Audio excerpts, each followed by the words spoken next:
अस्सलाम वालेकुम students, welcome to campus.pk। Students, आज हमारा ई कैट मैथमेटिक्स का लेक्चर 9 है और इस लेक्चर के अंदर हम चैप्टर नंबर 9 और 11 को कवर करेंगे। फर्स्ट ईयर के मैथमेटिक्स को चैप्टर नंबर 9 में स्टूडेंट्स हमारे पास फंडामेंटल ऑफ ट्रिग्नोमेट्री है, ट्रिग्नोमेट्री की बेसिक्स है सारी, और चैप्टर नंबर 11 के अंदर हम ग्राफ ऑफ ट्रिग्नोमेट्रिक फंक्शंस की बात करते हैं। तो ट्रिग्नोमेट्री स्टूडेंट पहले स्टार्ट करेंगे। ट्रिग्नोमेट्री क्या है आपके पास, मैंने आपके सामने ट्रिग्नोमेट्री जो है वो 3 वर्ड से मिलके बना है, 3 ग्रीक वर्ड से मिलके बना है। ट्राई, गोनी, मेट्रोन। ट्राई का मतलब है आपके पास 3, गोनी का मतलब है आपके पास एंगल, मेट्रोन का मतलब है आपके पास मेजरमेंट, और ओवरऑल ट्रिग्नोमेट्री का मतलब आपके पास हुआ मेजरमेंट ऑफ ट्राइंगल। अब मेजरमेंट ऑफ ट्राइंगल का मतलब क्या आपके पास बेटा, आपके पास ट्राइंगल के अंदर आपके पास 6 एलिमेंट्स होते हैं। 3 आपके पास साइड्स उसकी और 3 ही आपके पास उसके एंगल। जैसे ये मेरे पास एंगल अल्फा कहते हैं इसको, ये मेरे पास बी पॉइंट है तो ये मेरे पास बीटा एंगल, ये मेरे पास सी पॉइंट है तो ये मेरे पास क्या हो जाएगा, गैमा एंगल। हम बोलते हैं ए के सामने वाली साइड ए होती है, बी के सामने वाली साइड बी और सी के सामने वाली साइड। ये मैंने एक पूरी लेबल ट्राइंगल आपको बनाई है जो आप पूरी फर्स्ट ईयर में ट्रिग्नोमेट्री के अंदर यूज करते हैं। तो देखें इसके अंदर आपके पास 6 कंपोनेंट्स आ रहे हैं, 3 आपके पास एंगल है और 3 ही आपके पास साइड है। मेजरमेंट ऑफ ट्राइंगल्स में क्या होगा, आपको कुछ एंगल्स गिवन होंगे, साइड्स फाइंड करने को कह देगा, साइड्स गिवन होगी, एंगल फाइंड करने को कह देगा, एक एंगल एक साइड गिवन होगी, मतलब इनमें से कोई 3 चीजें गिवन होगी, 3 फाइंड करने को आप कहेगा, तो ये मेजरमेंट ऑफ ट्राइंगल आती है। इसको हम चैप्टर नंबर 12 में इन डिटेल स्टडी करेंगे, आप ट्राइंगल को किस तरह मेजर कर सकते हैं। तो जब बेटा ट्राइंगल की बात आएगी तो पहले आपको एंगल के बारे में पता होना चाहिए। एंगल क्या होता है बेटा, एंगल आपके पास होता है 2 rays with a common starting point.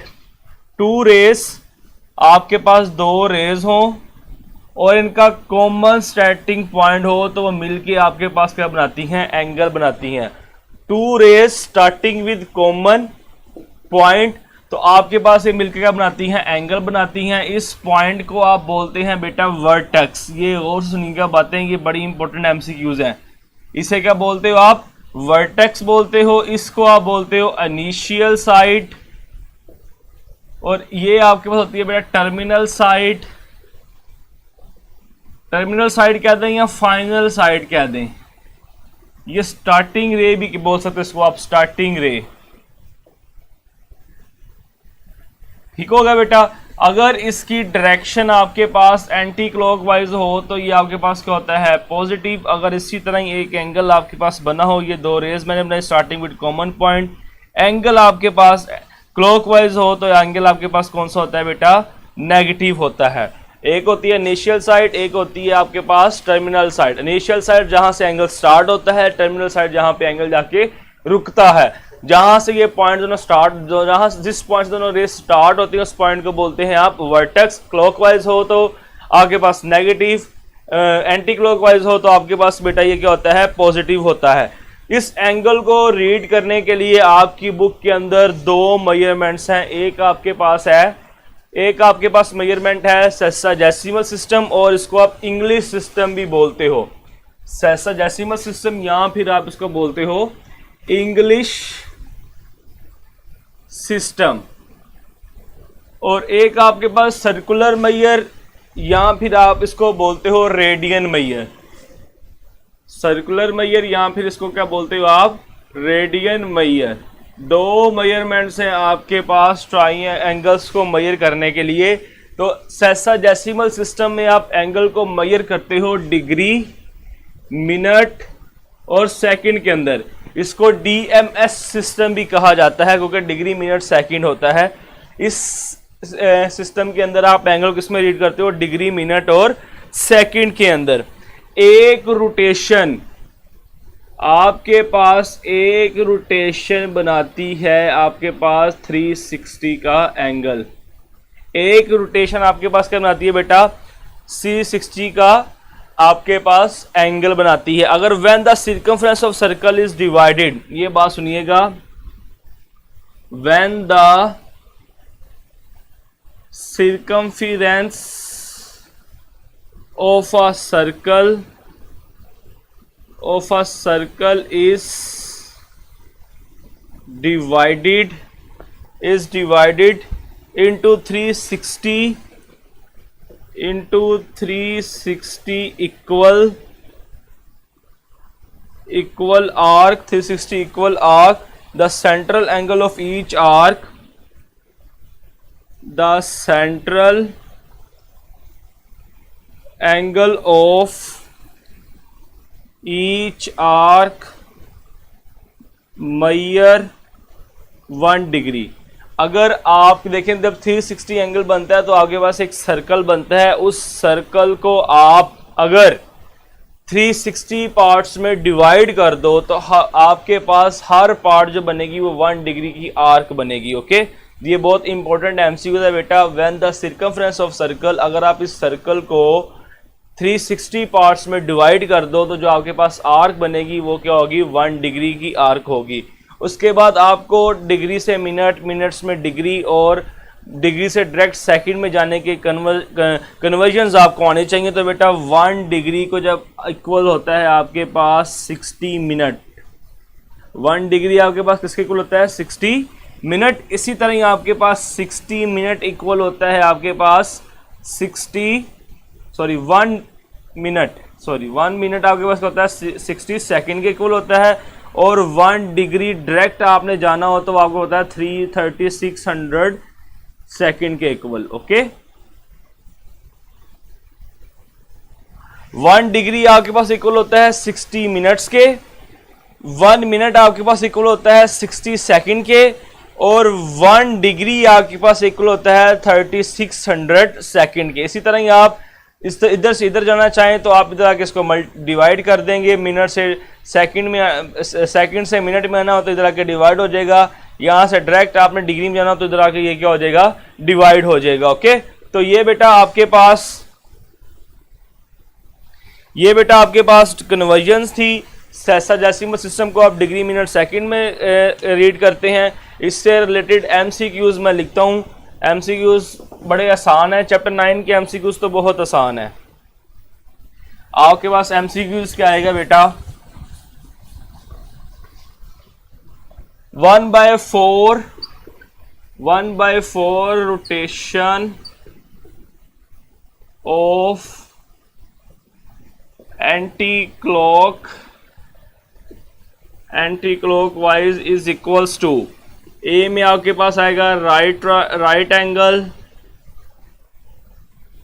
B में आपके पास आ जाएगा स्ट्रेट एंगल, सी में आपके पास आ जाएगा जी पॉइंट एंगल, और डी में आपके पास आ जाएगा कॉम्प्लीमेंट्री एंगल. तो बेटा देखें, आपके पास अगर 360 को आप 4 पे डिवाइड करो आपके पास आता है 90, तो आपके पास क्या होता है, राइट एंगल होता है. स्ट्रेट एंगल क्या होता है आपके पास 180 डिग्री, और ये जो पॉइंट एंगल इसकी तो कोई लॉजिक ही नहीं है. और कॉम्प्लीमेंट्री एंगल हम यहाँ पे रीड ही नहीं करते हैं. कॉम्प्लीमेंट्री एंगल कौन से होते हैं, जो सम ऑफ अक्यूट एंगल और सप्लीमेंट्री होते हैं. एक होता है सप्लीमेंट्री एंगल, एक होता है कॉम्प्लीमेंट्री एंगल, वो अलग से एक चीज है. ओके, नेक्स्ट बेटा आपके पास है जी रेडियन सिस्टम. रेडियन सिस्टम में क्या होता है, आपके पास एक रेडियन किसके इक्वल होता है, अगर आपके पास बेटा एक रेडियस है r, ओके, एक उतनी आर्क लो कि आपके पास ये जो लेंथ ऑफ आर्क है वो भी इक्वल्स टू के आ जाए आपके पास रेडियस के, तो जो एंगल बनता है आपके पास 1 रेडियन बनता है. ओके, अगर आपके पास length of radius equals to आ जाए लेंथ ऑफ आर्क के, तो एंगल आपके पास क्या बनता है, 1 रेडियन एंगल बनता है. और इसकी डेफिनेशन बड़ी इंपॉर्टेंट डेफिनेशन भी है, उसको सुन लीजिएगा.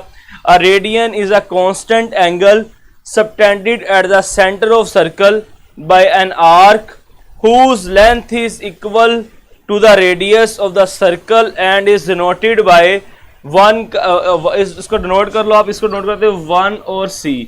इसका मतलब है ये आपके पास मेजर 1 के ऊपर c, आप इसको इस तरह लिख सकते हो. इसको बोलोगे आप 1 रेडियन. जो आपका ई कैट का टेस्ट है वो प्योर आपकी बुक से आता है. ओके, तो जो ग्रेड्स की बात कर रहे हो आपकी बुक में ग्रेड्स है ही नहीं है. अगर आप तैयारी करना चाहो ना उसकी फास्ट यूनिवर्सिटी की, नस्ट यूनिवर्सिटी की, जीकी की, तो उसके अंदर ये सवाल आ सकते हैं।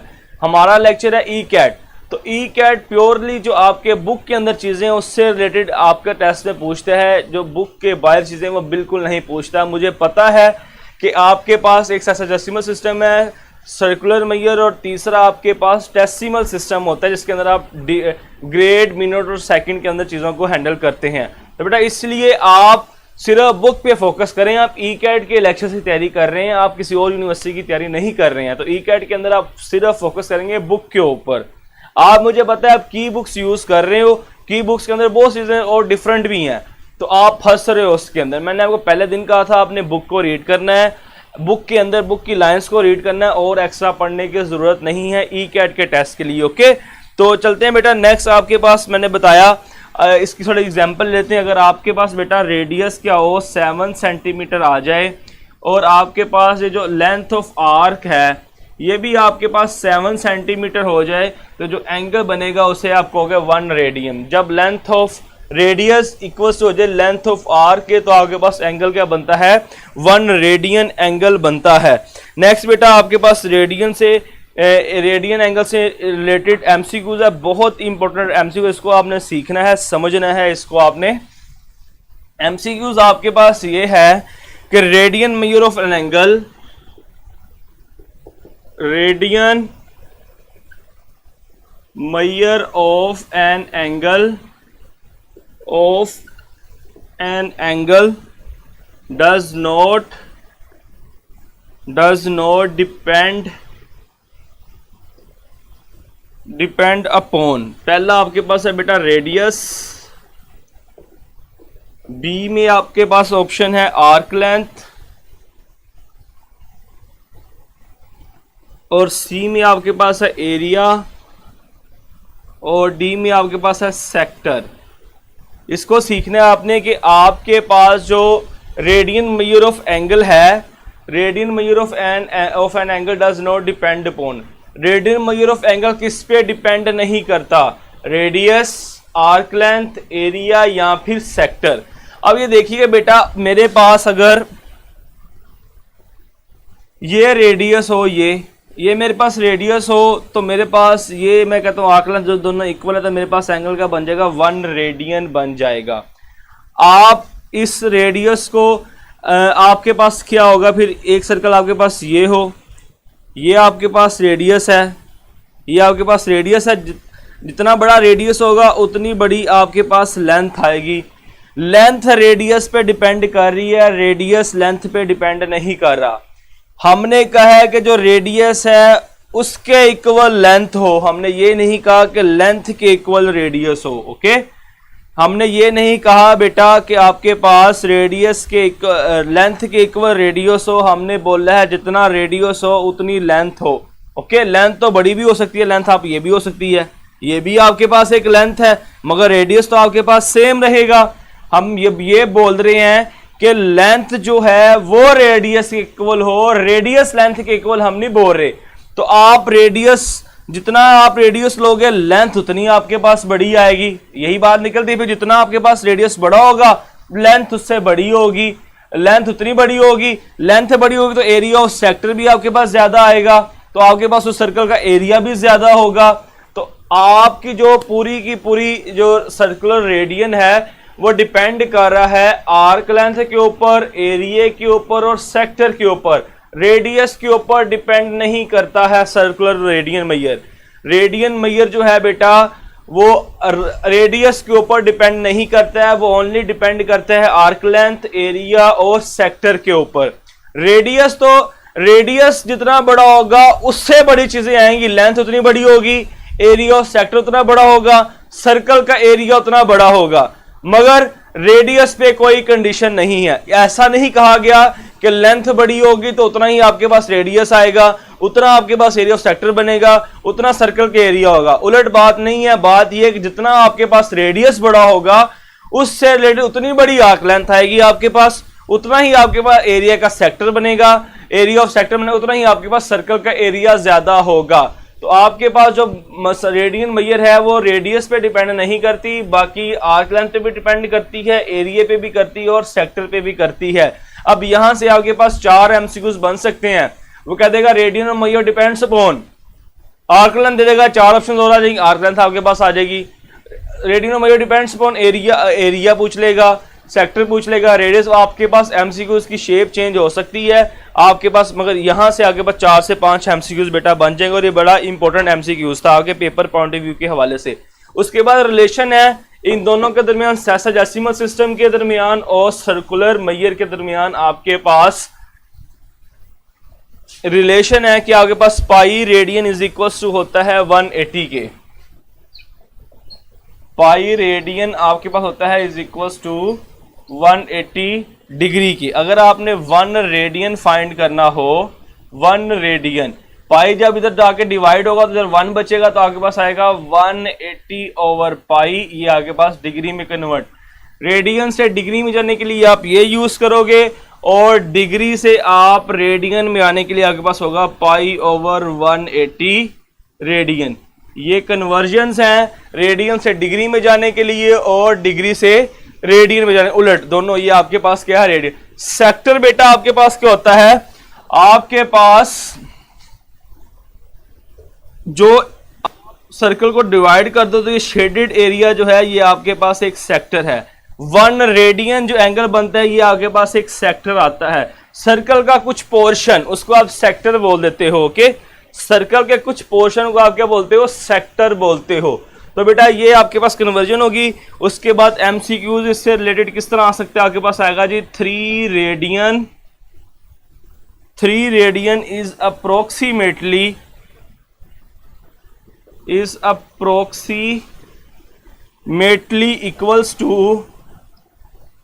इक्वल्स टू आपके पास आएगा ए ऑप्शन 170 है, बी ऑप्शन आपके पास 171 है, सी ऑप्शन 172 है, डी ऑप्शन आपके पास है 173 डिग्री। अब उसने पूछा 3 रेडियन इक्वल्स टू, 3 रेडियन आपके पास आएगा 3 इंटू आपके पास आ जाएगा जी 180 ओवर पाई।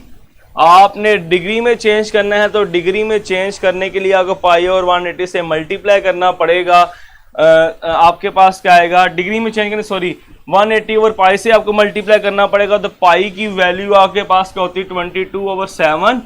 यहाँ पर लिखता हूँ बेटा मैं, आपके पास आ जाएगा 7 ओवर 22 का डिनोमिनेटर में था, ऊपर जाके आपके पास ये फ्रैक्शन चेंज होगी तो आपके पास ये आ जाएगा। सिंप्लीफाई करेंगे तो आपके पास बेटा आंसर जो आएगा इसको काटने के बाद आपके पास बनता है 171.8। जब राउंड ऑफ करेंगे तो 172 आ जाएगा। आपके पास राइट ऑप्शन क्या आ जाएगी, चार्ली आ जाएगी। Okay, 77 over 22। अच्छा, अब मैंने बात की थी आपके पास फर्स्ट चैप्टर के अंदर जो पाई होता है वो नॉट इक्वल टू 22 ओवर 7 होता है। मैंने यहाँ पे यही पुट किया है। तो बेटा अप्रोक्सीमेटली वैल्यूज होते ही हैं आपके पास ट्रिग्नोमेट्री के अंदर, तो मैंने अप्रोक्सीमेटली इक्वल कहा था, डायरेक्ट एग्जैक्टली इक्वल आपके पास ये नहीं होता है। ओके, तो यहाँ बेटा इसकी ऑप्शन आपके पास बनती है चार्ली ऑप्शन 172 डिग्री। नेक्स्ट बेटा हम कुछ पॉइंट्स देखेंगे रेडियंस मेजर के हवाले से जो आपको एमसीक्यूज में काम देंगे। वही जो आप ट्रिक बोलते हो, मैं यहाँ पे नोट लिखता हूँ, आप उसको ट्रिक कहते हो, तो हम उसको देखेंगे। कुछ प्रॉपर्टीज मैं आपके सामने लिखूंगा और उसको हम डिस्कस करेंगे।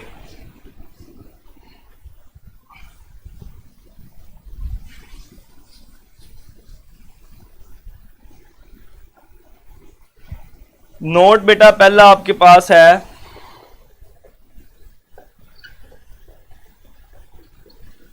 लेंथ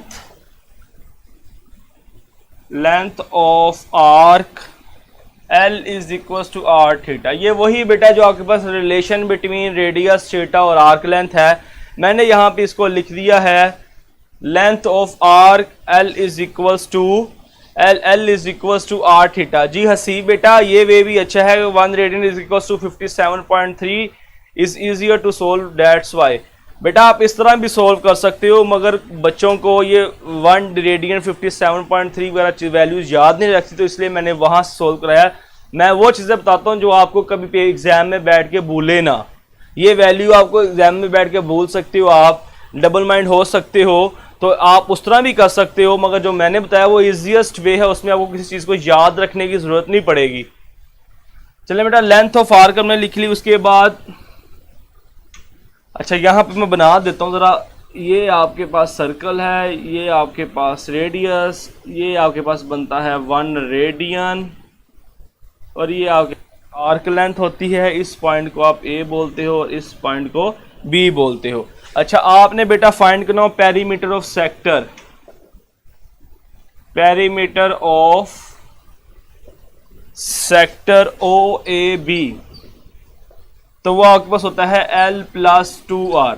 आपने सिर्फ इसका, एक होता है ना सर्कल का पेरीमीटर, वो 2πr से आप सिरकमफ्रेंस भी बोलते हो, मगर यहां पे जो पेरीमीटर से पूछा है OAB का जो पेरीमीटर होगा, ये आपके पास बाउंड्रीज ये वाली, इसको फाइंड करने के लिए फार्मूला आपके पास है L+2R। Perimeter of sector OAB is equals to 2R।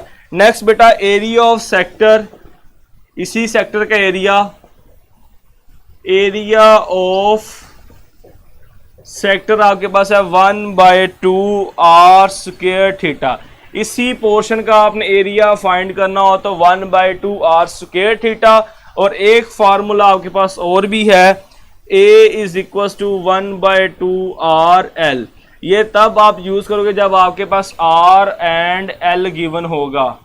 Okay, ये फार्मूला आपके पास होगा जब रेडियस और थीटा गिवन होगा 1/2r² theta area of sector का। ये भी एक आपके पास एरिया ऑफ सेक्टर का फार्मूला है जब आपके पास रेडियस और L गिवन होगा। मोहम्मद बेटा, जो सेक्टर है ये आपके पास सेक्टर होता है कुछ पोर्शन सर्कल का, इसको आप सेक्टर बोलते हो। और जो आपके पास सेगमेंट होता है वो आर्क का होता है। ये आपके पास सेगमेंट है, ये एक सेगमेंट है आपके पास का, इस पूरी आर्क का ये एक आपके पास सेगमेंट होता है। और एरिया आपके पास सर्कल का होता है, एरिया ऑफ सेक्टर कहेंगे तो एरिया का कुछ पोर्शन। ओके, तो नेक्स्ट बेटा हम देखते हैं, हमने लिखा है एरिया ऑफ सेक्टर की बात की। नंबर 4 आपके पास है area of circle. Area of circle आगे होता है πr²। उसके बाद सिरकमफरेंस ऑफ सर्कल आगे होता है 2πr के इक्वल। और आपके पास बेटा वो कह दे, एक आपके पास है जी माइनर आर्क एंगल, और एक आपके पास है जी माइनर आर्क, और एक होती है आपके पास मेजर आर्क।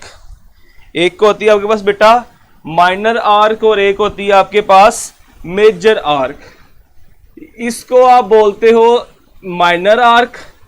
ये जो आपके पास है ये होती है आपके पास माइनर आर्क, और जो ये पीछे लेफ्ट बची है ये सारी, इसे आप बोलते हो मेजर आर्क। इसे क्या बोलते हो आप? Major arc. तो बेटा इसके अंदर एक रिलेशन है, जो ये एंगल आपके पास बनता है, जो इस पॉइंट ए से यहाँ तक और इस पॉइंट से ए से यहाँ तक जो एंगल आपके पास बनता है, ये आपके पास इसे कह लें θ1, और इसको आप कह दें 1 रेडियन को θ2। इसके दरमियान रिलेशन ये होता है कि आपके पास होता है जी θ2 इज इक्वल्स टू 2 इंटू θ1। ये आपके पास एंगल डबल होता है, और ये इसका क्या होता है आपके पास हाफ होता है। जो 1 रेडियन एंगल बनाए उससे जो मेजर आर्क पे एंगल बनता है वो हाफ होता है, और जो आपके पास माइनर आर्क पे एंगल बनता है वो आपके पास क्या होता है? डबल होता है। ओके, तो आपके पास बेटा ये आपके पास θ1, ये आपके पास θ2। θ2 आपके पास एंगल बड़ा होता है बनिस्बत θ1 के। θ1 और θ2 में रिलेशन क्या है कि ये आपके पास हाफ होता है θ2 से। ये बड़ा इंपॉर्टेंट एमसीक्यूज आगे चल के हम डिस्कस करेंगे, तो फिर मैं आपको बताऊंगा इसकी हमें क्यों जरूरत है पढ़ने की। नेक्स्ट बेटा आपके पास क्या है, बड़ी इंपॉर्टेंट बात, इसको भी सीखिएगा। आपके पास एक वॉच हो, ये आपके पास वॉच है 12, 6, 3, 9, 10, 11, 1, 2, 4, 5, 6, 7। आपके पास इसके अंदर एक होता है मिनट और एक होता है आपके पास, एक होती है मिनट वाली आपके पास आर्म, और एक होती है आपके पास और वाली आर्क। ओके, हमें वो पूछ लेते हैं एमसीक्यूज के अंदर, हमें वो एमसीक्यूज के अंदर पूछ लेता है कि आपके पास 1 घंटे के अंदर कितना एंगल बनता है। बेटा टोटल आपके पास 360 है, तो ये आपके पास 30 के दरमियान एक एंगल बनता है। 30 हर 1 घंटे में आपके पास एंगल कितना बनता है? 30 डिग्री का। हर 1 घंटे में एंगल कितना बनता है आपके पास? 30 का जब आप इसको ऐड करोगे तो ओवरऑल आपके पास एक रोटेशन में 360 एंगल बनेगा। हर एंगल में आपके पास मैं लिखता हूं यहां पे angle turned, angle turned by hour hand, angle turned by hour hand in 1 hour, in 1 hour is equal to 30 degree. आप एक सर्कल आपकी मिनट वाली सुई कंप्लीट करे तो आपके पास जो घंटे की सुई है वो 3 से 4 पे चल जाएगी और 3 से 4 के दरमियान जो एंगल होगा वो आपके पास क्या होगा, 30 डिग्री का होगा। ओके,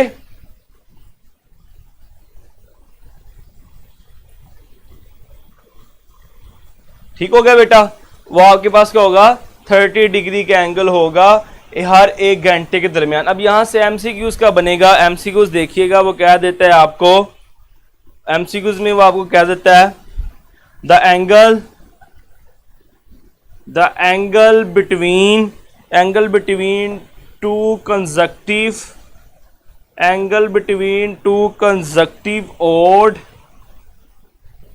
और digits in clock of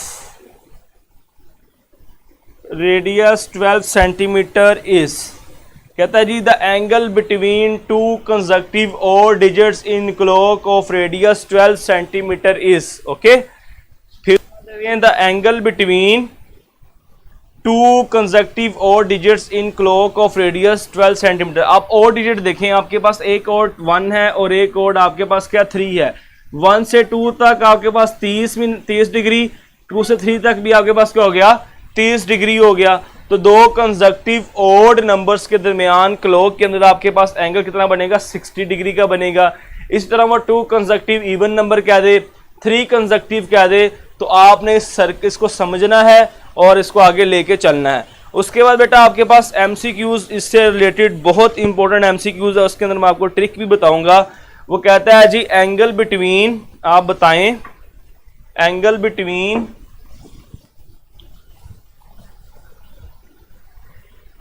between MCQs है आपके पास, angle between hands of a clock at 720। A आपके पास है 100, बी आपके पास है 120, सी आपके पास है 90 और डी आपके पास है 95।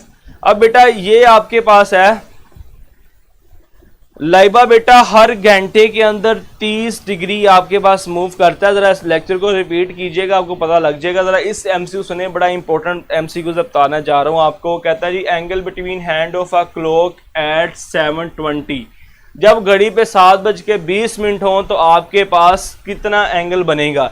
इस तरह वो सवाल क्यों पूछ सकता है, जब आपके पास घड़ी में 11:15 हो, जब 11 आपके पास 16 हो, जब 12:30 बजे हो, 1:45 हो, 3:45 हो, आपके पास एंगल कौन सा बनेगा।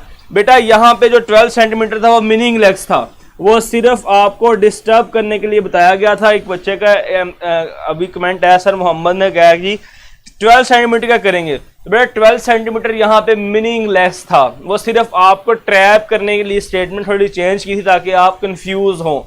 12 सेंटीमीटर का यहाँ पे कोई यूज नहीं था। ओके, चलें इस एमसीक्यूज की बात कर रहा था मैं। नेक्स्ट एमसीक्यूज हमने बताना है कि इसके 7:20 हो तो एंगल कौन सा होगा। इस तरह वो कोई भी टाइम आपके पास लिख देगा और पूछ लेगा कि बेटा एंगल कौन सा है, तो बेटा उसका फार्मूला है, ट्रिक आपके पास उसकी जो है, ट्रिक नोट कर लें, आपके पास है जी 30 × h - m/5 प्लस m/2। आपके पास ट्रिक मैंने लिख दी है। अब कोई भी टाइम आपसे पूछे तो आप एंगल आराम से बोल देंगे 30 × h - m/5 plus m/2। m का मतलब मिनट और h का मतलब आपके पास और। ओके, तो यहाँ वैल्यूज पुट करें, आपके पास आएगा 30 और आपके पास कितना है जी 7 है, 7 माइनस मिनट आपके पास कितने हैं 20/5 +20/2, ये आएगा 30 इंटू 7 माइनस 4 प्लस 10। 7 माइनस 4 कितना हो जाएगा आपके पास? 3 प्लस 10, ये आपके पास आ जाएगा 100। तो option alpha is the right option. Okay, अब आपको घड़ी पे कोई भी टाइम पूछ ले तो आपके पास ये ट्रिक है, इस ट्रिक को आप यूज करेंगे और वैल्यूज पुट करके आप एंगल निकाल लेंगे। ओके, तो नेक्स्ट बेटा हम मूव करेंगे, एक एमसीक्यूज और बड़ा इंपॉर्टेंट एमसीक्यूज आ गया है, उस एमसीक्यूज को देखते हैं। जो एमसीक्यूज अब करवाने जा रहा हूं बेटा, ये आपके पास 2017 में पेपर में आ चुका है। ओके, 2017 के अंदर एमसीक्यूज आपके पास है, inscribed angle of a corresponding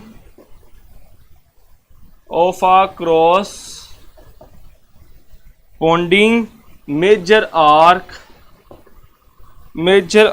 of a circle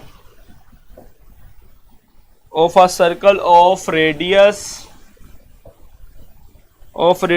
12 centimeter, subtended and angle 30 degree. Find the length of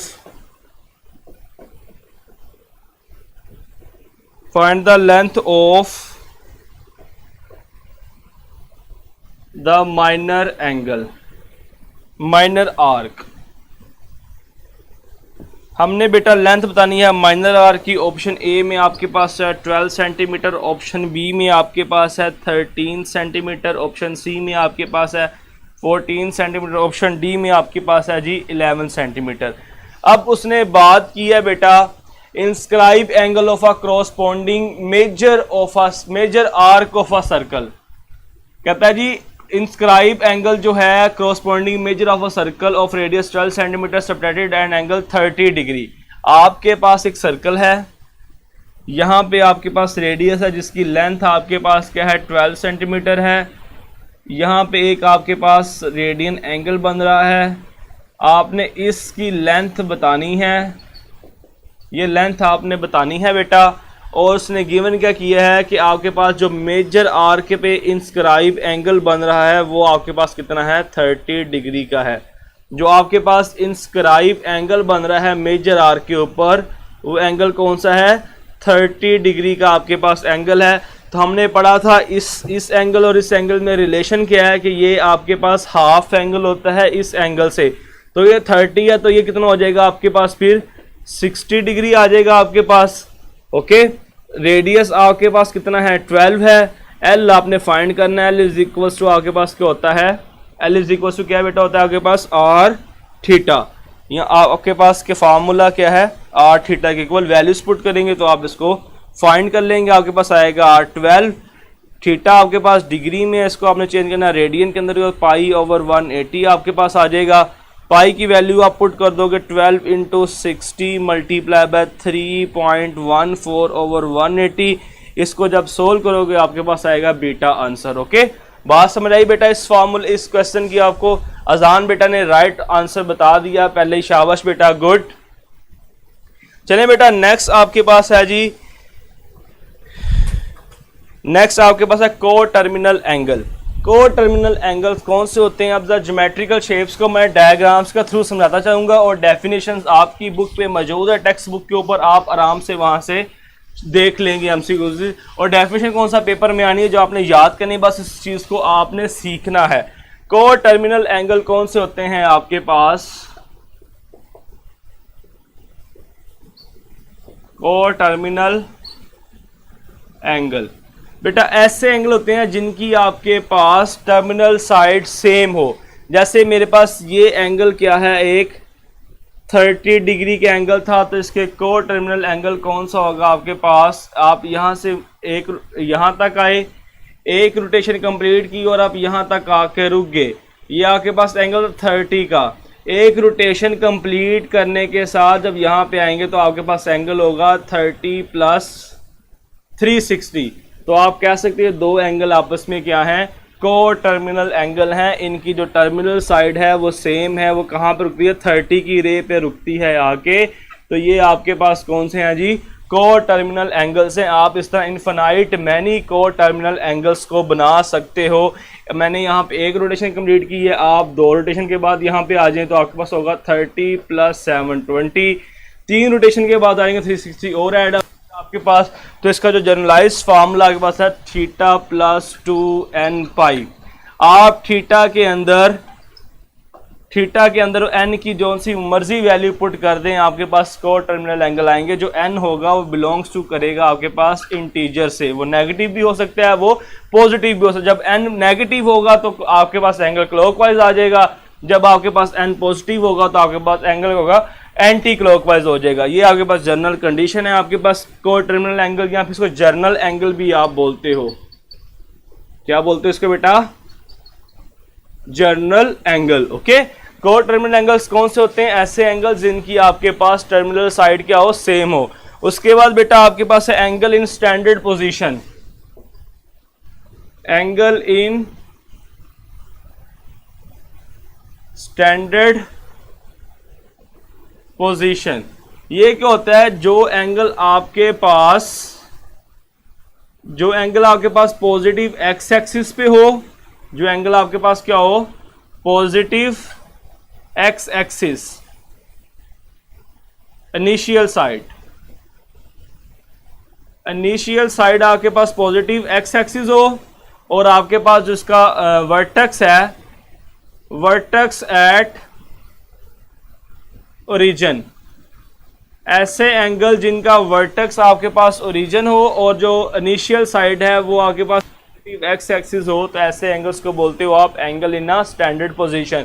दोबारा सुन लें, जो एक्स एक्सिस है बेटा वो कहाँ पे हो? आप जो इनिशियल साइड है वो पॉजिटिव एक्स एक्सिस हो, और जहां से वो 2 एंगल स्टार्टिंग फ्रॉम जो स्टार्टिंग पॉइंट है 2 रेस का, वो आपके पास ओरिजिन हो। उसे जब आप ओरिजिन है उसे आप वर्टेक्स बोलते हो। तो ये एंगल आपके पास क्या होगा? Angle in a standard position. 2 condition है, एक तो जो वर्टेक्स है वो ओरिजिन पे हो, दूसरा इनिशियल साइड कौन सी हो? Positive x axis. तो वो आपके पास क्या हो जाएगा? Angle in a standard position. Angle in a standard position का आपके पास मशहूर एमसीक्यूज है। एमसीक्यूज ये है आपके पास, द वर्टेक्स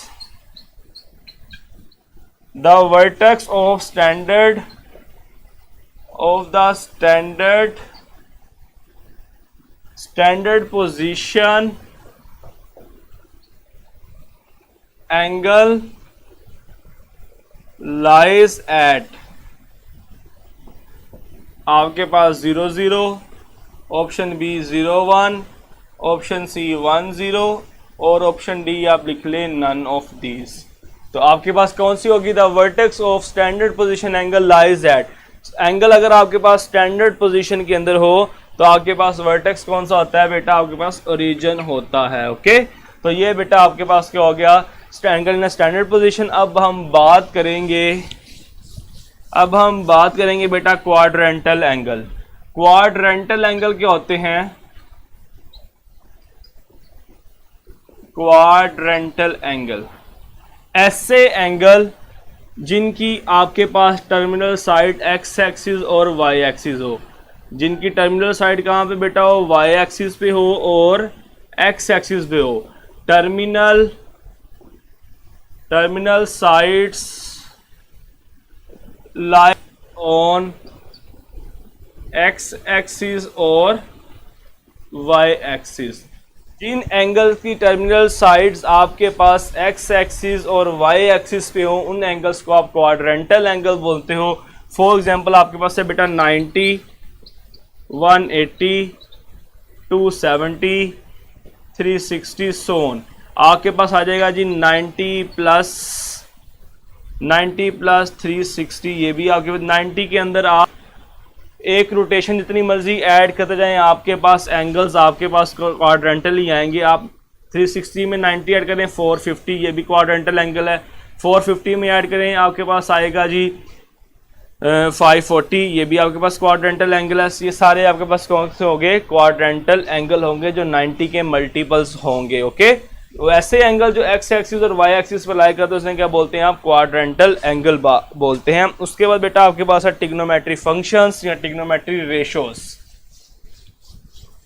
चैप्टर नंबर 9 के अंदर। उसके बाद क्या आपके पास ट्रिग्नोमेट्री फंक्शंस या फिर ट्रिग्नोमेट्री रेशोस। ट्रिग्नोमेट्री रेशोस क्यों कहते हैं बेटा, क्योंकि ट्राइंगल की साइड से मिलकर बनी है।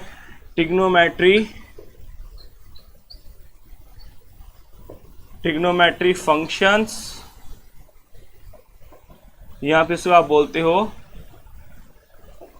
रेशोस। ये ट्रिग्नोमेट्री फंक्शंस और रेशोस बेटा ये राइट एंगल ट्राइंगल से बनी है। आपके पास एक राइट एंगल ट्राइंगल आपके पास हो, फॉर एग्जांपल ये आपके पास एक राइट एंगल ट्राइंगल है ए बी एंड सी।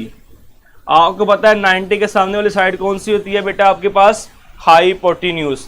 बेटा जीरो भी क्वाड्रेंटल एंगल है साजिद, बेटा जीरो एक क्वाड्रेंटल एंगल है। ओके, जीरो आपके पास क्या है, एक क्वाड्रेंटल एंगल। 90 के सामने वाली साइड बेटा होती है आपके पास हाइपोटेन्यूज। इसी तरह आपके पास एक एंगल और डिस्क्राइब होता है तो उसके सामने साइड होती है ऑपोजिट, यहाँ इसको आप बोलते हो परपेंडिकुलर। ओके, और जो साइड बच जाती है उसे आप बोलते हो बेस या फिर एडजेसेंट। एक होती है बेस, यहाँ से आप बोलते हो एडजेसेंट। ओके, 90 के सामने वाली साइड हाइपोटेन्यूज। एंगल दूसरा जो होता है वो बताता है कि आपके पास परपेंडिकुलर साइड कौन सी है, उसके ऑपोजिट साइड परपेंडिकुलर होती है। अगर ये एंगल यहाँ की बजाय अगर यहाँ पे होता तो ये साइड आपके पास परपेंडिकुलर होती। ये दूसरा एंगल है, ये डिसाइड करता है कि परपेंडिकुलर साइड कौन सी होगी। जैसे 90 डिसाइड करता है इसके ऑपोजिट हाइपोटेन्यूज है, इसी तरह दूसरा एंगल डिसाइड करता है उसके ऑपोजिट आपके पास परपेंडिकुलर है, और जो साइड बच जाती है वो आपके पास बेस कहलाती है या फिर एडजेसेंट साइड कहलाती है, एडजेसेंट। ओके, तो आपके पास बेटा साइन थीटा क्या होता है, साइन थीटा आपके पास होता है ratio between perpendicular over hypotenuse. Ratio क्या होती है, between perpendicular and hypotenuse. Okay, इसी तरह आपके पास कोस थीटा क्या होता है, आपके पास बेस, रेशो होती है बेस और हाइपोटेन्यूज की। इसी तरह आपके पास टैन क्या होता है, वो रेशो होती है आपके पास परपेंडिकुलर ओवर बेस की। इसको याद करने का तरीका आपने पढ़ा है, 10th क्लास से सीखते आते हैं। Some people have curly brown hair through proper brushes. Hopefully आप सबको ये याद होगा मेथड, इसको याद करने का तरीकाकार। नेक्स्ट बेटा आपके पास है, नेक्स्ट आपके पास है जी इसके इनवर्स क्या है। साइन का इनवर्स बेटा आपके पास होता है कोसेकेंट थीटा, और उसकी आपके पास वैल्यू आ जाएगी h/p। इस तरह कोस का इनवर्स आपके पास होता है सेकेंट थीटा, उसकी वैल्यू आपके पास आ जाएगी, ये आपके पास बेस ओवर हाइपोटेन्यूज था तो ये आ जाएगा h/b। इसी तरह आपके पास tan की वैल्यू क्या होगी, cot theta is equals to base over perpendicular. तो ये आपके पास ट्रिग्नोमेट्री रेशोज थी। उसके बाद बेटा ट्रिग्नोमेट्री जो रेशोज हैं वो डिपेंड करती हैं ट्राइंगल की साइड्स की। कौन सी ट्राइंगल के ऊपर, राइट ट्राइंगल के ऊपर। नेक्स्ट बेटा आपके पास एक एमसीक्यूज है, एक नोट है और फिर एक एमसीक्यूज है। नोट ये आपके पास in a right angle triangle, अगर आपके पास ट्राइंगल राइट एंगल हो, in a right angle triangle A B C sine square A plus sine square B plus sine square C is equals to 2। Right angle triangle के अंदर आप सारे तीनों angles का स्क्वायर लेके साइन में put करें तो आपके पास एंगल आंसर क्या होता है, इज इक्वल्स टू 2 के इक्वल आता है। ओके, आपके पास क्या आता है, अगर आप साइन स्क्वायर ए कर लें, साइन स्क्वायर बी कर लें, साइन स्क्वायर सी कर लें तो आपके पास आंसर क्या आएगा, इक्वल्स टू 2 क्या आएगा। ये किसकी बात हो रही है, राइट एंगल ट्राइंगल की बात मैं कर रहा हूं। नेक्स्ट बेटा आपके पास एमसीक्यूज है, एक एमसीक्यूज है in a triangle, in a triangle A B C with right angle, जो आपके पास है एंगल सी पे राइट एंगल ट्राइंगल है। आपने बताना है tan theta plus cot theta equals to, option A given है आपके पास a² over bc, option B given है आपके पास B square over A C, option C given है आपके पास C square over A B, और ऑप्शन डी गिवन है आपके पास A B over C square. ये जो बेटा एमसीक्यूज है ये आपको 2014 के अंदर पेपर में आ चुका है। आपका बेटा ये जो MCQs है ये 2014 में पेपर में आ चुका है। इसको आप किस तरह देखेंगे, आपके पास कहता है जी राइट एंगल ट्राइंगल जो है, राइट एंगल जो है वो एंगल C के ऊपर है, C के ऊपर है, इसे आप कह लें A, इसे आप बोल दें B। A के सामने वाली साइड क्या होगी आपके पास A, B के सामने वाली साइड B, और C के सामने वाली साइड आपके पास क्या होगी स्मॉल c। आपके पास ये आपके पास हाइपोटेन्यूज है, ये आपके पास क्या है परपेंडिकुलर है, और ये आपके पास क्या है जी बेस है। tan theta plus cot theta, tan theta आपके पास क्या होता है बेटा, अभी हमने यहाँ पे डिफाइन किया है परपेंडिकुलर ओवर बेस, तो आपके पास आएगा जी P ओवर B, मतलब A over B over A आपके पास आ जाएगा। कोट इसका उल्टा तो वो आपके पास हो जाएगा A ओवर B। एलसीएम लें आपके पास आएगा A B square plus A square. तो बाय पैथागोरस थ्योरम जब आप पैथागोरस थ्योरम लगाओगे तो A square plus B square क्या हो जाएगा आपके पास C square over A B आपके पास क्या आ जाएगा, right option is the Charlie option. Okay, तो बेटा देखें मैं एमसीक्यूज आपको वो करवाता हूं बेटा, ये एंगल्स का सम है, साइन के साथ बेटा कॉमन सेंस होने चाहिए, हमेशा आपके पास एंगल्स ही आते हैं। मैंने इसको अल्फा बीटा नहीं लिखा, आप इसको अल्फा बीटा कर लें। शुक्र है मैंने आपका कमेंट पढ़ लिया, नहीं तो आप साइड्स का स्क्वायर ले लेते। एक कॉमन सेंस वाली बात है कि ट्रिग्नोमेट्रिक फंक्शन के साथ हमेशा एंगल्स आते हैं, साइड्स नहीं आती हैं। ओके, तो बेटा आप देख रहे हो एमसीक्यूज वही है, सब कुछ वही है, थोड़ा सा स्टेटमेंट चेंज है और आप कंफ्यूज हो जाते हैं। बहुत आसान है, चैप्टर नंबर 9 का तो एमसीक्यूज बहुत ही आसान है। उसके बाद बेटा आपके पास फंडामेंटल आइडेंटिटीज हैं 3। आपके पास एक होती है जी sine square theta plus cos square theta is equal to 1, एक आपके पास है जी 1 plus tan square theta is equal to second square theta, और जो लास्ट वन है आपके पास है 1 plus cot square theta is equal to 1 plus cot equal to cosecant square theta. ये तीनों आपके पास फंडामेंटल आइडेंटिटीज कहलाती हैं, fundamental identities of trigonometry, fundamental identities of trigonometry बेटा कहलाती हैं तीनों। ओके, नेक्स्ट बेटा आपके पास है जी इनके साइन, ट्रिग्नोमेट्री फंक्शंस के साइन आप कैसे डिफाइन करते हो, इनको देख लेते हैं आप। हम इधर देखिए बेटा आपके पास फर्स्ट क्वाड्रेंट,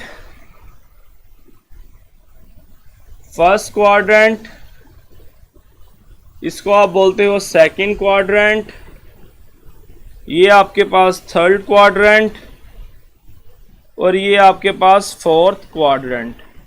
फर्स्ट क्वाड्रेंट के बेटा आपके पास सारे के सारे पॉजिटिव होते हैं, ऑल पॉजिटिव ट्रिग्नोमेट्री फंक्शन 6 के 6 आपके पास होते हैं पॉजिटिव।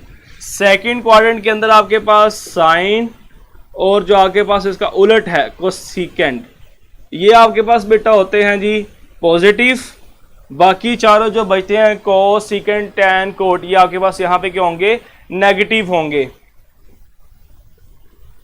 नेक्स्ट बेटा आपके पास क्वाड्रेंट 3 है, क्वाड्रेंट 3 में आपके पास टैन थीटा और कोट थीटा, ये दोनों होते हैं पॉजिटिव, बाकी चारों आपके पास negative.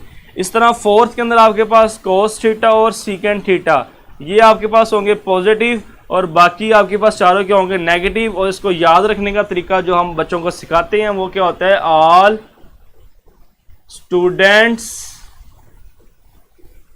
Takes coffee, all students takes coffee. All से पहला क्वाड्रेंट सारे पॉजिटिव, स्टूडेंट एस से साइन और उसका उलट कोसेकेंड पॉजिटिव, थर्ड में टेक से टी से टैन उसका उलट पॉजिटिव, कॉफी से सी कोज और सेकंड उसका पॉजिटिव, बाकी सारे के सारे आपके पास क्या है नेगेटिव। जी बेटा आपकी अपनी है, और सजना तुर चलें ऐड शुगर टू कॉफ़ी, ये आपकी अपनी वर्डिंग है, जिस तरह भी इसको याद रख सके। ओके, नेक्स्ट बेटा आपके पास MCQs है, बहुत ही इंपॉर्टेंट MCQs जो चैप्टर नंबर 9 से 12 दफ़ा पूछा जाता है। वो एमसीक्यूज क्या है। अगर आप पास पेपर्स उठाएं तो आपको तकरीबन हर पेपर के अंदर जो 9 चैप्टर तकरीबन मोस्टली हर पेपर के अंदर ये एमसीक्यूज आपसे पूछा जा चुका है। चैप्टर नंबर 9 का इंपॉर्टेंट एमसीक्यूज है, if secant beta is equals to 13/5 and the terminal side of beta is not in quad 1, then tan beta is equals to, option A आपके पास 12/15, ऑप्शन बी आपके पास -12/5, यहाँ पे भी 5 है, ऑप्शन सी आपके पास 5/12, ऑप्शन डी आपके पास -5/12। ये बेटा 9.2 के आपके पास क्वेश्चन है। ये हर दफ़ा आपको पेपर में मोस्टली मैंने कहा कि आप अगर पास पेपर उठाएंगे तो 9 चैप्टर से ये एमसीक्यूज ही आपके पास आ चुका है।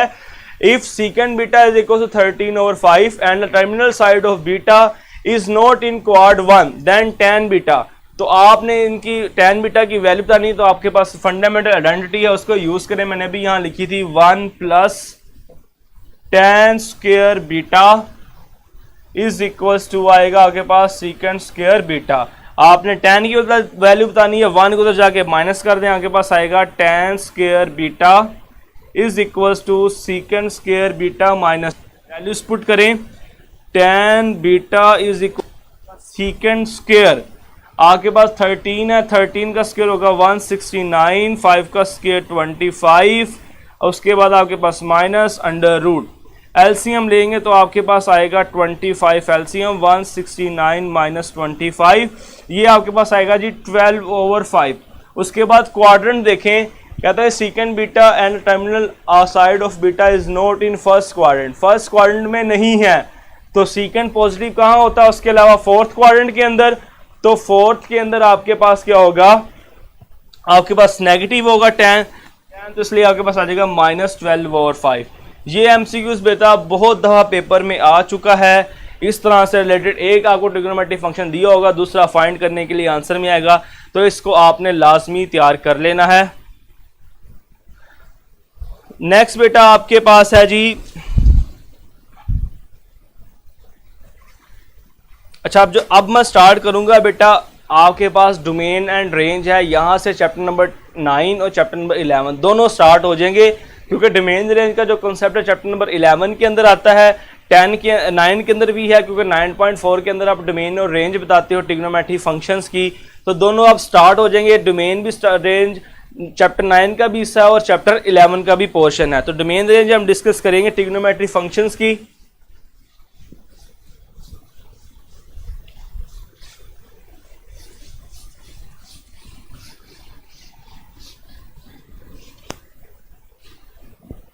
डोमेन और रेंज फंक्शन हम लिखेंगे यहाँ पे फंक्शन,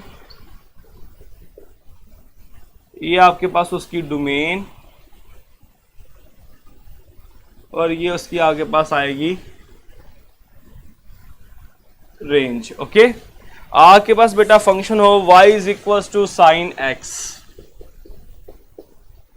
डोमेन और रेंज क्या होती है बेटा, आपने सेकेंड ईयर के अंदर बड़ा डिटेल से इसको पढ़ा है कि डोमेन क्या होती है, ऐसी वैल्यूज जिनको हम फंक्शन के अंदर पुट करें, फंक्शन स्टेबल हो, फंक्शन इनफाइनाइट आंसर ना दे, फंक्शन इन्फिनिटी ना दे, फंक्शन 0/0 फॉर्म ना आए, फंक्शन के डिनोमिनेटर में 0 ना आए, ऐसी वैल्यूज जिनको हम फंक्शन के अंदर पुट करें, फंक्शन स्टेबल रहे, फंक्शन का ऑर्डर चेंज ना हो, फंक्शन इन्फिनिटी पे ना चल जाए, उन वैल्यूज को आप बोलते हो डोमेन।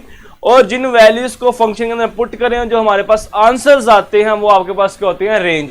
मतलब इनपुट्स आपके पास डोमेन होती हैं, आउटपुट्स आपके पास क्या होती हैं, रेंज होती हैं। ओके,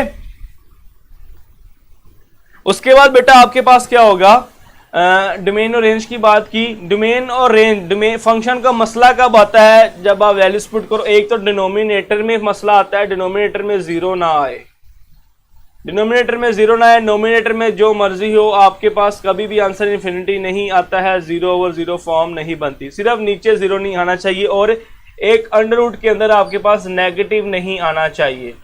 हम जब डोमेन और रेंज देखते हैं इन दो बातों का ख्याल रखते हैं कि डिनोमिनेटर में जीरो ना आए और अंडर रूट के अंदर नेगेटिव ना आए। मगर यहाँ पे देखें आपके पास लिखा है y is equal to sine X, ना डिनोमिनेटर में कोई वैल्यू है ना ही आपके पास अंडर रूट है यहाँ पे, तो इसकी डोमेन आपके पास होगी ऑल रियल नंबर। इसकी डोमेन क्या हो गया आपके पास फॉर और रियल नंबर, यहाँ इसको ऐसा लिख लें, यहाँ आप इसको ऐसे लिख सकते हो minus infinity to infinity.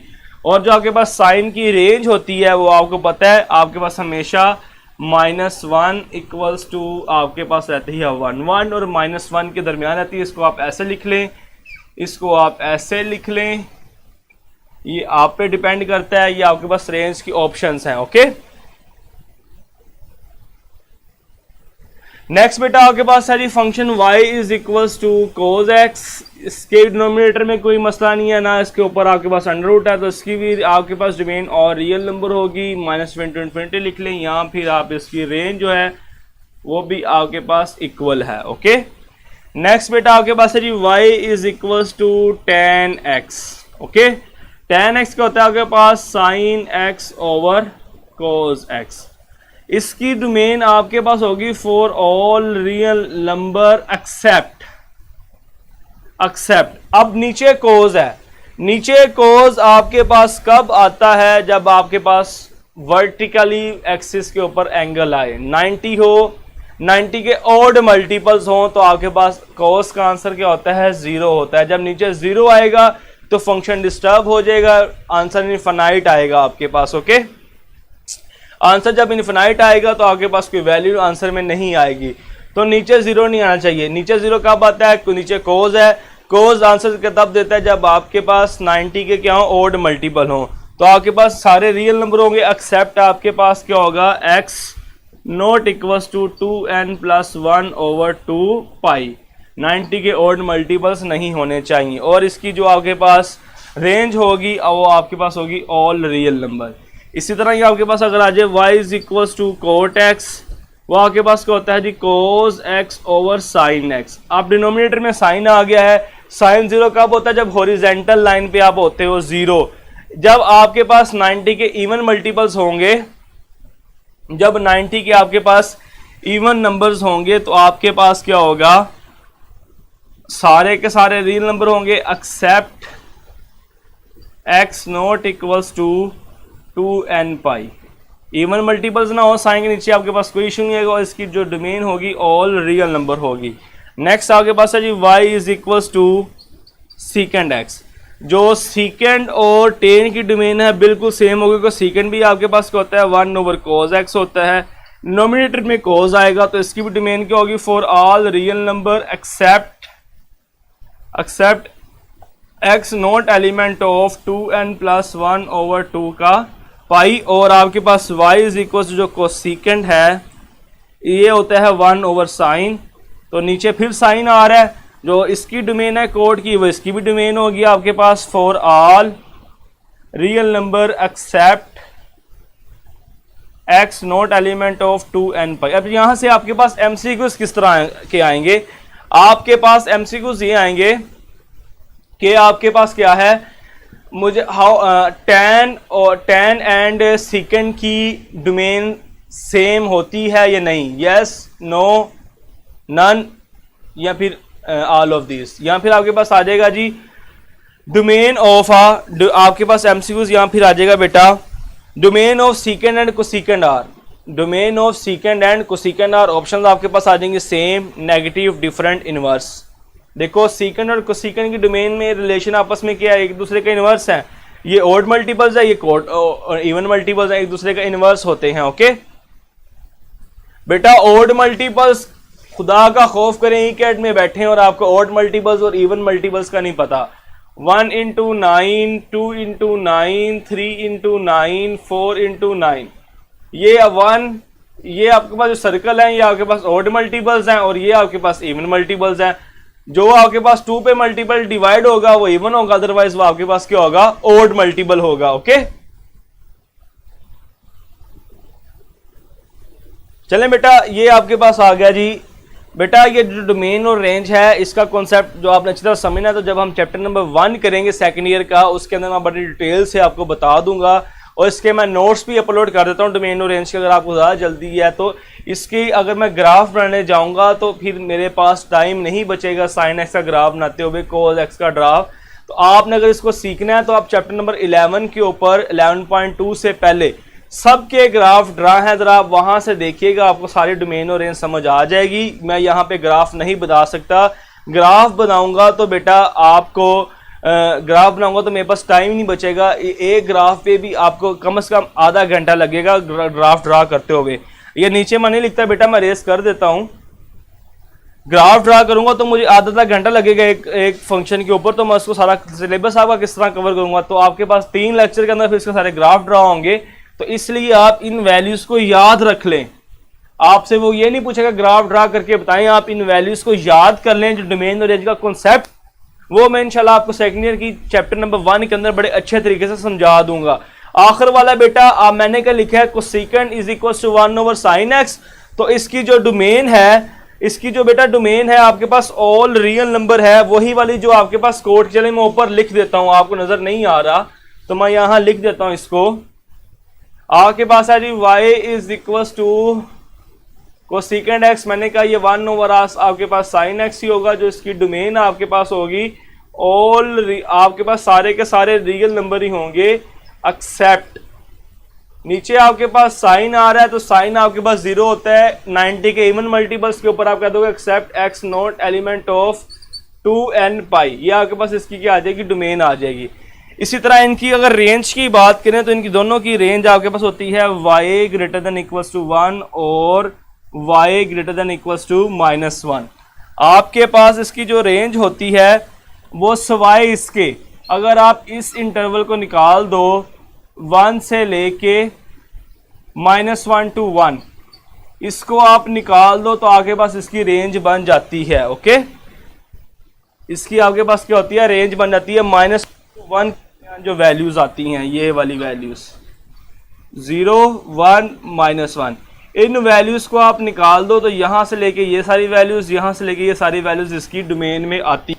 Okay, इसको लिखने का तरीका ये भी है, इसको लिखने का तरीका ये भी है। उसके बाद बेटा यार मार्कर की मीनिंग भरना यार जी, बेटा एक्स या रेंज में y आ जाएगा, चलो यहां पे y आएगा,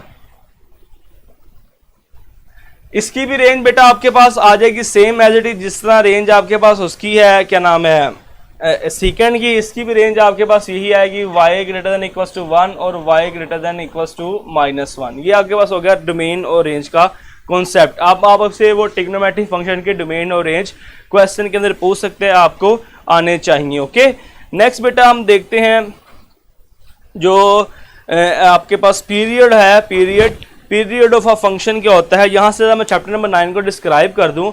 जो चैप्टर नंबर 9 है बेटा, आपको उसके अंदर 9.1 से रिलेटेड मैंने सारी चीज़ें बताई ऑलमोस्ट, 9.2 से रिलेटेड भी मैंने सारी ऑलमोस्ट चीज़ें कराई हैं। 9.3 के अंदर आपके पास क्या होगा, आपके पास आइडेंटिटीज आ जाएंगी, आपने सॉल्व करना होगा। जस्ट आपने साइन कोस टैन की वैल्यूज याद करनी है 30 60 45 और 90 के ऊपर, आप सारे क्वेश्चन सॉल्व कर लेंगे। और 9.4 के आपके पास क्वेश्चंस नहीं पेपर में आएंगे, एमसीक्यू से रिलेटेड बिल्कुल छोटे छोटी चीज़ें आएंगी इक्वलिटी, जिनको आप सॉल्व बड़ी आसानी से कर लोगे बेसिक फार्मूलों को यूज करके। ओके,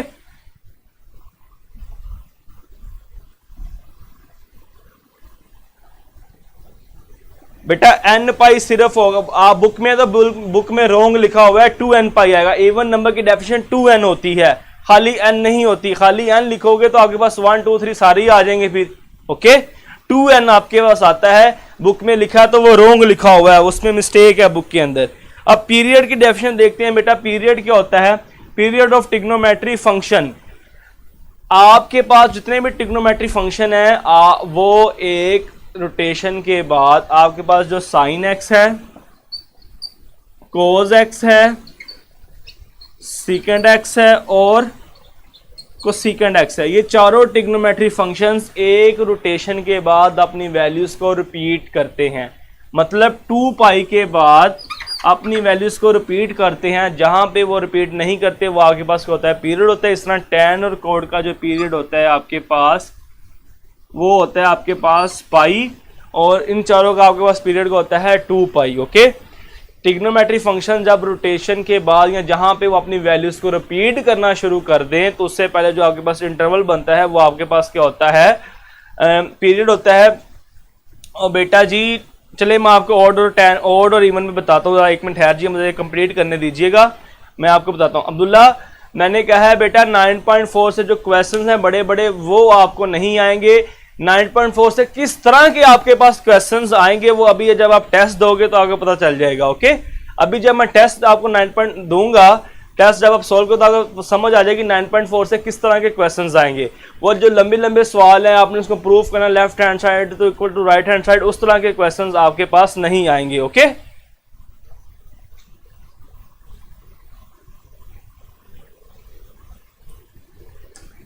चलें बेटा आपके पास नेक्स्ट है, आपके पास पीरियड कैसे फाइंड करेंगे, तो उसका मैं आपको एक जर्नल फार्मूला लिखवा दूं। एक तो वो मेथड ऐसे आपने 11.1 में पीरियड्स फाइंड किए थे, एक मेथड मेरे पास भी है, उसको आप लिख लें। आप इंशाल्लाह हर फंक्शन का पीरियड फाइंड कर लेंगे। आपके पास है जी पीरियड की आपके पास ट्रिक है, पीरियड फाइंड करने की ट्रिक आपके पास है F of K X. F of K X is equals to period of F of X divided by K. MCQ से आपको समझाता हूं बेटा, एमसीक्यूज आपके पास है द पीरियड ऑफ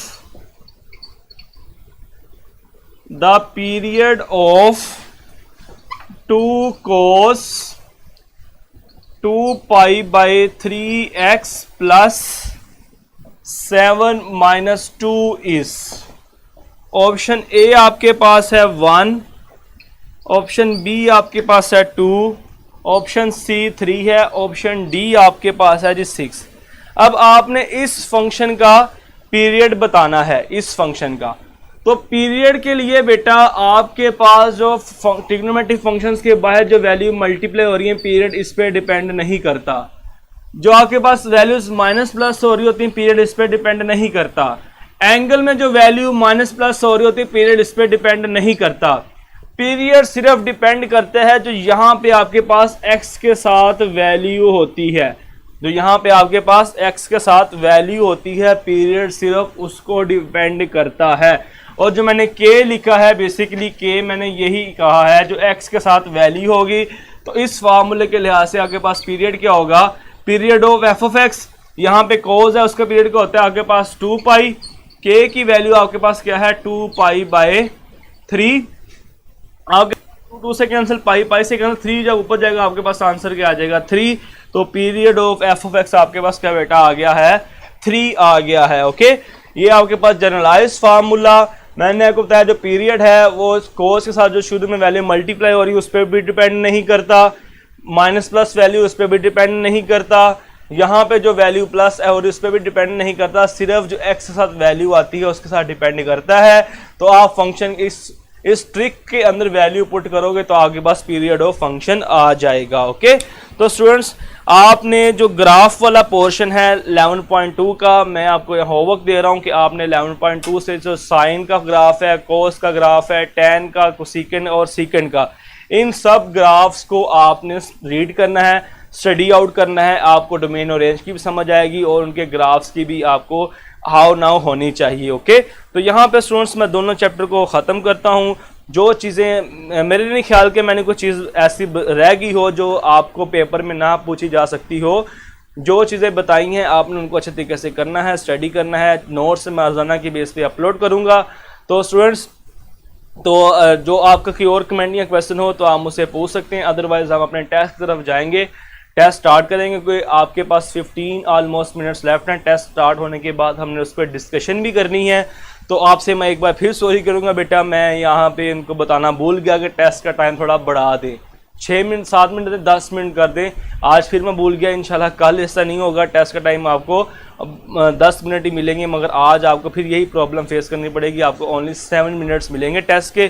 तो चलिए स्टूडेंट्स, कुछ ही देर में आपका टेस्ट स्टार्ट हो जाएगा, आप टेस्ट के लिए रेडी हो जाए। और बेटा मैं आपको दोबारा बता दूँ, आपको जिन बच्चों को MCQ शो नहीं होते वो क्या करेंगे, वो अपने पेज को एक बार रिफ्रेश करेंगे और स्टार्ट का टेस्ट स्टार्ट का आपके पास बटन नीचे आएगा ब्लू कलर के अंदर, उसको क्लिक करेंगे तो आपका टेस्ट स्टार्ट हो जाएगा। ओके बेटा, क्या करोगे आप, दोबारा जिनको MCQ शो नहीं होंगे वो अपना पेज बार एक बार रिफ्रेश करेंगे, वो पेज एक बार अपना क्या करेंगे, रिफ्रेश करेंगे और स्टार्ट टेस्ट का जो बटन है ब्लू कलर के अंदर होगा उसको क्लिक करेंगे तो आपका टेस्ट स्टार्ट हो जाएगा। होपफुली आज सबका टेस्ट बड़ा आराम से हुआ होगा, टाइम भी आपको कंप्लीट टाइम भी मिला होगा। ओपन इंटरवल और क्लोज इंटरवल के बारे में बेटा मैं आपको बता देता हूँ। लास्ट MCQ सारे ये भी बात डिस्कस कर लेते हैं, बारी बारी मैं सारे MCQs को डिस्कस करूँगा। आपने अब कमेंट्स पे तवज्जो नहीं देनी है सर ये MCQs वो वाले MCQs, मैं सारे ही MCQs यहाँ पे डिस्कस करूँगा। आपने जस्ट मुझे 3 से 4 मिनट दें, सारे टाइम आपको मिलेगा। फर्स्ट MCQs था आपके पास 1/8 rotation is equals to 1/8 rotation की जब आप बात करेंगे तो आपके पास क्या होगा, 1/8 इंटू रोटेशन आपके पास 360 होता है, सिंप्लीफाई करेंगे तो आपके पास आ जाएगा is equal to 45। Second MCQ आपके पास था in angle pi means, angle के अंदर आपके पास पाई का क्या मतलब होता है। तो एंगल्स में बेटा आप पाई की वैल्यू 180 भी लेते हो, 22/7 भी लेते हो, 3.1416 भी आप लेते हो, आपके पास ये सारी की सारी वैल्यूज दुरुस्त होती हैं। नंबर 3 में आपके पास था if tan theta is equal to -1/3 theta lies in second quadrant then cos theta. आपने cos थीटा की वैल्यू बतानी थी, आपके पास अगर tan थीटा की वैल्यू -1/3 तो आपने स्टूडेंट्स इस आइडेंटिटी को यूज किया, यहां से आपने सीकेंड की वैल्यू फाइंड की। जब आप इसका रेसिप्रोकल ले लोगे तो आपके पास cos की वैल्यू आ जाएगी 3/√10। क्वाड्रेंट आपके पास सेकंड था तो इसलिए cos भी आपके पास क्या हो जाएगा, नेगेटिव आ जाएगा। MCQ नंबर 4, ये तो बहुत मशहूर आपका शॉर्ट क्वेश्चंस भी है फर्स्ट ईयर का। इसके अंदर आपने tan 45 cos 60 sin 45 cos 45 tan 60 की वैल्यू पुट करके इसको सिंप्लीफाई किया तो आपके पास ये x की वैल्यू आ गई। इसी तरह जो क्वेश्चन नंबर 5 है वो भी आपके पास एक शॉर्ट क्वेश्चन है 9.3 का, इसके अंदर भी आप वैल्यूज को पुट करोगे आपके पास आंसर आ जाएगा। रही बात 9.4 से, मैं जैसे आपको कहा था कि 9.4 से कोई इतने बड़े MCQs आपके पास नहीं आएंगे, शॉर्ट आइडेंटिटीज आएंगी। तो बेटा इस तरह के क्वेश्चंस आपके पास 9.4 से आएंगे, जस्ट आपने उसको सिंप्लीफाई करना होगा, एलसीएम लेना होगा और आपने आंसर निकाल लेना है। इसकी ऑप्शन मेरे ख्याल से गालिबन A और C थी, क्योंकि cos का जब उल्ट लोगे तो आपके पास ये आ जाएगा 2 secant स्क्वायर थीटा। दो ऑप्शंस आपके पास इसकी राइट ऑप्शंस में थी। ओके, तो यहां से बेटा आपके पास बेटा आप MCQs छोड़े करेक्ट था कि इनकरेक्ट था, जो मैं आपको सोल्यूशन बता रहा हूं आप उस पर फोकस कर लें। अगर कोई टाइपो मिस्टेक है तो उसको छोड़ दें। आपका बेसिकली मकसद ये होना चाहिए जो MCQs है उस पर डिस्कशन हो जाए, आपको पता चल जाए उसका राइट आंसर क्या है, उसका मेथड क्या है। ओके, तो इसलिए बेटा ये चीज़ें छोड़ें, मैं देख लेता हूं कि आपका 2-3 दिन हो गए टेस्ट में क्या इशू आ रहा है, क्या प्रॉब्लम है आपकी, कोई ना कोई मिस्टेक हो जाती है। नेक्स्ट बेटा आपके पास MCQs है, MCQs नंबर 7 cos 420। cos 420 आपके पास क्या है, आपके पास बेटा 4 इंटू 360 प्लस 60 आपके पास है, 360 प्लस 60 आपको पता है। cos एक रोटेशन के बाद अपनी वैल्यू रिपीट करता है, जो cos 360 की वैल्यू होगी, दो cos 420 की वैल्यू होगी, वही cos 60 की वैल्यू, cos 60 की वैल्यू आपके पास क्या आ जाएगी, 1/2 आ जाएगी। बेटा आर्क का मतलब होता है इनवर्स, ये मैंने आपको MCQs के दौरान बताया था। आर्क का मतलब होता है इनवर्स। अगर लिखा हो आर्क साइन थीटा तो इसका मतलब है cosecant theta. Arc sine theta लिखा हो तो इसका मतलब है कोसिकेंट थीटा। इस तरह आर्क टैन लिखा हो तो इसका मतलब है कोट थीटा। जब आप एंटी टेस्ट के पेपर देने जाओगे तो आपके पास जो सीकेंट लिखा होगा वो आर्क के अंदर ही लिखा होगा, वो आपके पास आर्क में बात करेगा। ओके, आर्क मीन होता है आपके पास इनवर्स। नेक्स्ट बेटा पीरियड बताना था आपने, y is equal to tan x/w। x/w का आपने पीरियड बताना था, वो आप मेरी ट्रिक यूज करोगे, उसके अंदर वैल्यू पुट करोगे तो आपके पास आंसर आ जाएगा। नेक्स्ट लास्ट वन आपके पास 10 MCQ था, domain of secant x and cosecant x are. बेटा जो सीकेंड एक्स की डोमेन होती है आपके पास सारे रियल नंबर होते हैं एक्सेप्ट आपके पास जो आपके पास मल्टीपल होते हैं ऑड मल्टीपल ऑफ 90, और जो आपके पास कोसेकेंड है वो भी सारे रियल नंबर होते हैं, उसमें डोमेन होती है एक्सेप्ट जो आपके पास इवन मल्टीपल होते हैं 90 के। सीकेंड में ऑड मल्टीपल ऑफ 90, कोसेकेंड में इवन मल्टीपल ऑफ 90, तो दोनों आपस में उलट हैं, तो इसलिए आपके पास इसका होगा इनवर्स ऑप्शन होगा और राइट ऑप्शन डी होगा एमसीक्यूज नंबर 10 का। ओके, आपके पास सीकेंड की डोमेन के अंदर क्या होता है, सारे मल्टीपल्स जो 90 के इवन मल्टीपल्स ना हो, ऑड मल्टीपल्स ना हो, और आपके पास कोसेकेंड में क्या होता है जो इवन मल्टीपल्स ना हो, दोनों बातें एक दूसरे के उल्ट हैं, इवन और ऑड आपस में उलट हैं, तो आपके पास आंसर क्या हो जाएगा, इनवर्स डी ऑप्शन आएगा। ओके, आर्क मींस बेटा मैंने आपको बताया तो है inverse, sine inverse, sine inverse आपके पास होगा, साइन इनवर्स आपके पास होगा 1 ओवर आपके पास आ जाएगा साइन कोसेकेंड आ जाएगा, साइन इनवर्स का मतलब था cosecant. Okay, period of F of x और नीचे आपके पास होगा के। अब यहां पे लिखा हुआ आपके पास tan x over w, x over w ये था आपके पास tan 1 over w multiply by x, tan के पीरियड का होता है आपके पास पाई, के आपके पास यहाँ पे 1 ओवर w है, 1 और w पर जाके मल्टीप्लाई होगा आपके पास आ जाएगा पाई w, ऑप्शन सी आपके पास राइट आंसर आ जाएगा। बेटा cos 420 को हमने को टर्मिनल एंगल से सॉल्व किया है, cos 420 को आप 360 प्लस 60 लिख सकते हो, और आपको पता है cos 2 पाई के बाद अपनी वैल्यूज को रिपीट करता है, जो आंसर आपके पास 420 का होगा वही आंसर आपके पास cos 60 का होगा, और cos 60 आपके पास क्या होता है 1 ओवर 2 होता है, तो आपके पास राइट ऑप्शन इसकी थी अल्फा ऑप्शन। पाई मैंने बेटा आपको बताया है कि एंगल्स के अंदर ट्रिग्नोमेट्री के अंदर आपके पास पाई की वैल्यू 180 भी होती है, पाई की वैल्यू 22/7 भी होती है, और पाई की वैल्यू 3.146 भी हम अज्यूम करते हैं। इन तीनों वैल्यूज को हम यूज करते हैं ट्रिग्नोमेट्री के अंदर। ओके, चलिए स्टूडेंट्स हम अपनी क्लास को वाइंड अप करते हैं, इंशाल्लाह मुलाकात करेंगे कल के लेक्चर के अंदर हम चैप्टर नंबर 10 और 13 को डिस्कस करेंगे। तब तक के लिए स्टूडेंट्स अल्लाह हाफिज।